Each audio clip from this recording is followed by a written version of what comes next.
Here we are again in another spectacular episode of Melaca. It sure feels like I'm traveling in a time capsule. I'm Aisha and I will walk you through it. Our first pit stop, the Baba and Nyonya Heritage Museum. Since Malacca is known as the historical state of Malaysia, there is literally a museum tucked in every nook and corner of this tiny little state. Now we are at one of the privately owned museums called the Baba Nyonya Heritage Museum, and so far I think it looks absolutely breathtaking, so let's check out some more. Wow, look at this. Isn't this amazing? This is what it was like before mass-produced furniture came in. For example, this table, it's made with black wood, inlaid with mother of pearl, and has a Yunnan marble top. And apparently, the story goes, if you're a hot-tempered person, you look at this table, your anger will dissipate just like that. Don't know how true is that, but I'm sure there's plenty more to see. So let's go. The Straits Chinese, also called the Baba and Nyonya, are Chinese of noble descent who have adopted much of the Malay culture into theirs. This has been a gradual process lasting over 400 years since the great Chinese explorer Admiral Cheng Ho first brought Chinese settlers to Malacca. Over the centuries, the Baba and Nyonya have developed a distinct and highly interesting culture that is unique to Malaysia's west coast, particularly Malacca.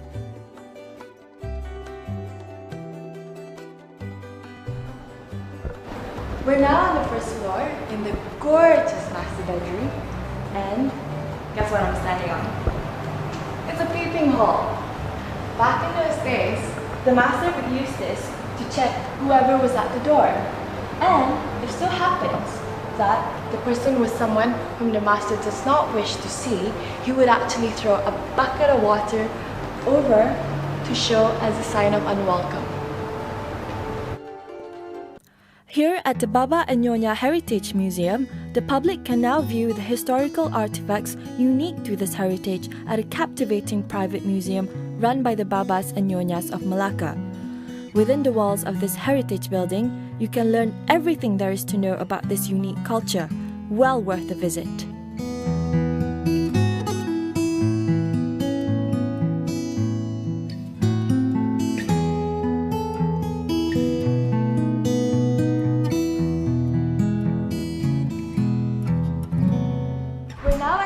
Museum in Jalan Gajah Berang. Here you can discover the history, culture, and everything that there is to know about the Chitty people of Malacca. But to help me out with that, we're gonna ask the experts.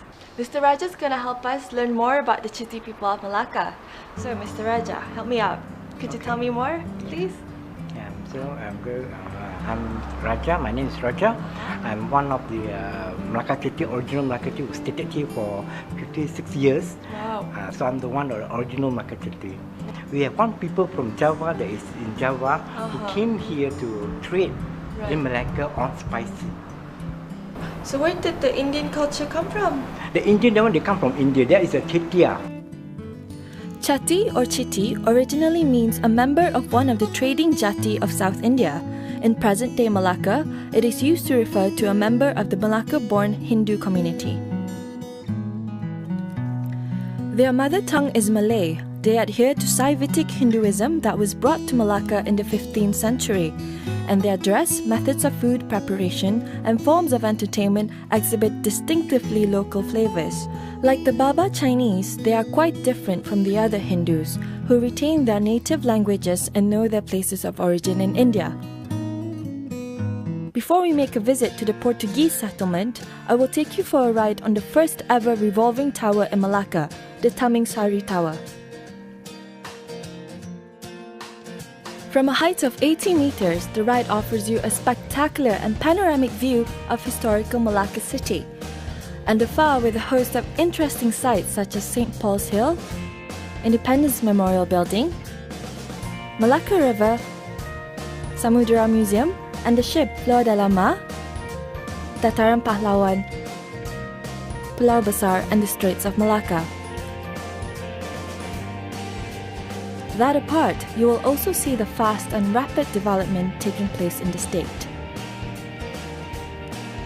Take a ride and make your visit to historical Malacca a truly joyous and memorable one.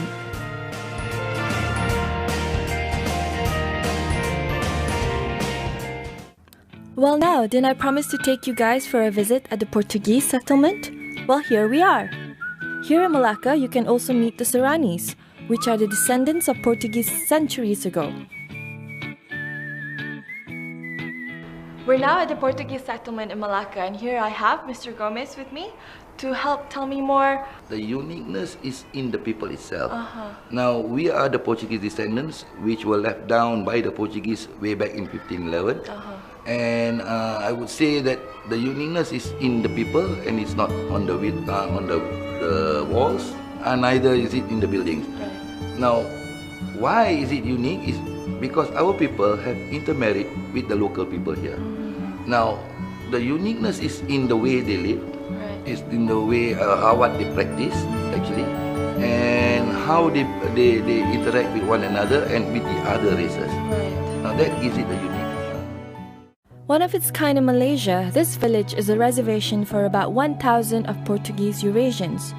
With 28 acres of area, the land integrates its own school, a square, fishing village, restaurant, and now they have a hotel as well.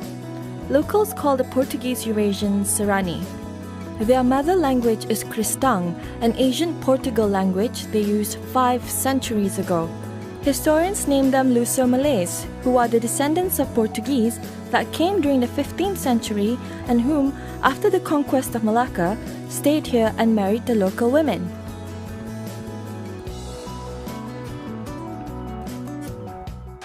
I've had a great time here. I've learned so much. I've learned that the Portuguese people are very similar to the Malays, which could explain why Mr. Gomez looks a little bit like my dad.